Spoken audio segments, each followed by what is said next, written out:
What's up, everybody? Big Kirk 916, getting down fresh out. And we want to say thank you for being a part of our team over here on YouTube, for being a subscriber, a supporter, somebody who's a Wig Split member. We appreciate everything you've done as we move forward. And in our next phase, we would like to invite you to join us on our Patreon movement. And in this movement, we're going to do something that's unprecedented. We want to build a fresh out facility that you can come and participate in, that's going to allow you to pursue your dreams, whether they're in photography, whether they're in music, whether they're in personal training, whatever it is. We want you to be a part of that and be successful in whatever you do. If we could just get half of you guys to come in, become a part of our Patreon, we could start this movement and start this build out of this facility that will have music production, video production, personal training, opportunities to do welding, auto mechanics, construction, you name it. We'll have people be able to come in and teach courses, people being able to guest speak and share their entrepreneurial success, and all this will be accessible to you as a member of our Patreon team. Now, our goal is to reach this by October, which will allow us to go and locate a building, do the build out, pay for overhead costs, hire employees, and get the ball rolling. So we wish that you guys move with us on this goal and become a part of our Fresh Out family on Patreon, so that together we can pursue these dreams, our goals, and all of us into the future become successful together. Big Kirk 916, Fresh Out.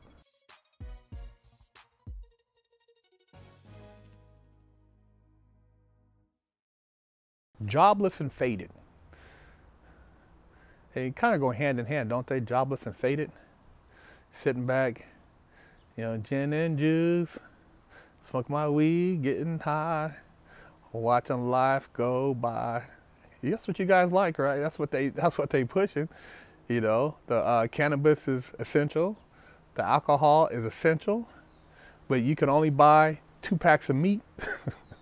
You can grow a shit ton of weed, but you can only grab 2 packs of meat when you go to the grocery store. So isn't that like a slap in the face? You're a beautician or you're an esthetician, you're a hairdresser, you're a personal trainer, you teach Pilates, you're trying to exercise, you can get arrested, you can go to jail. Jobless. Isn't now everything backwards? Are we living in a world where everything that seemed to be up is now down? It seems like right now, while the stimulus is happening, everybody's kind of cool. They're not really, complaining too much, because you can still buy your weed and your alcohol, and you got enough to kind of keep you, sedated. But what happens when that runs out, and now you got to try to get some real money to pay what you owe as far as your bills, and there's no job. I don't know about you, but I've been ready to get back to work. Yeah, I've actually never stopped working. We stay grinding over here, but I know for a lot of you guys, I know you're gonna really wanna figure out how you're gonna move forward if certain things are no longer accessible. And why would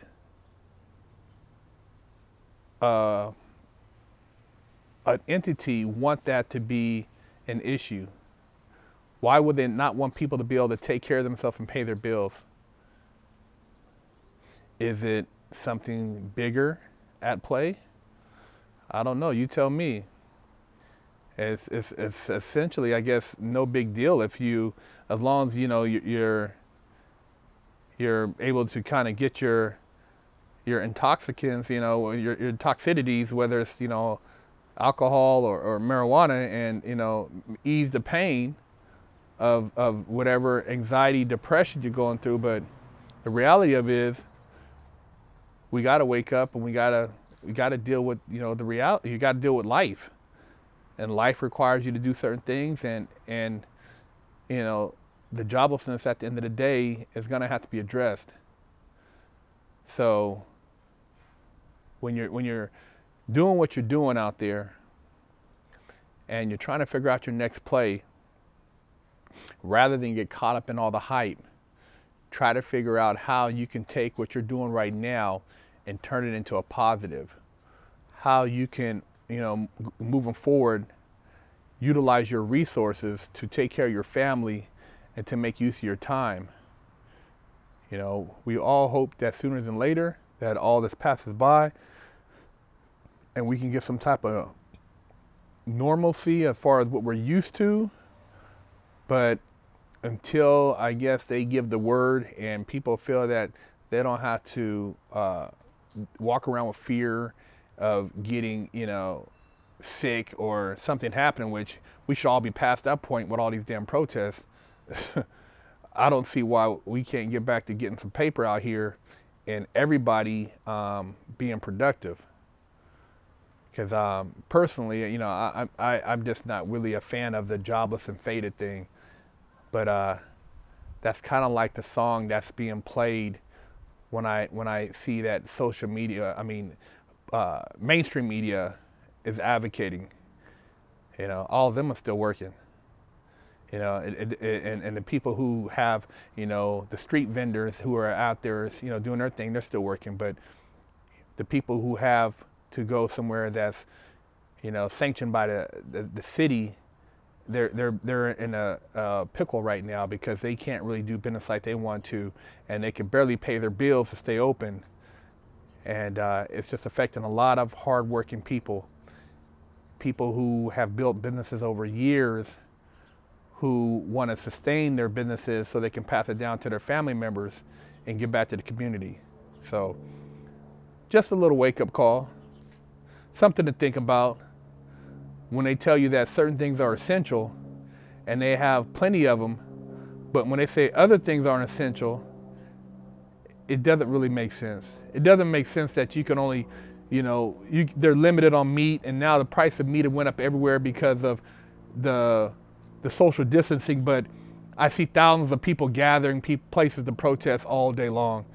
And none of the weed stores are running out of weed, none of the alcohol stores are running out.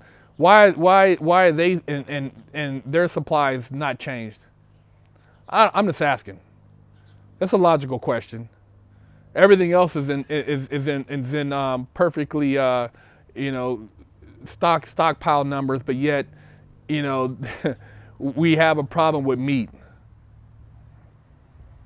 Wake up, y'all. That's all. Do your homework, man. Trying to put you up on a little game. Big Herc 916, getting down fresh out, man.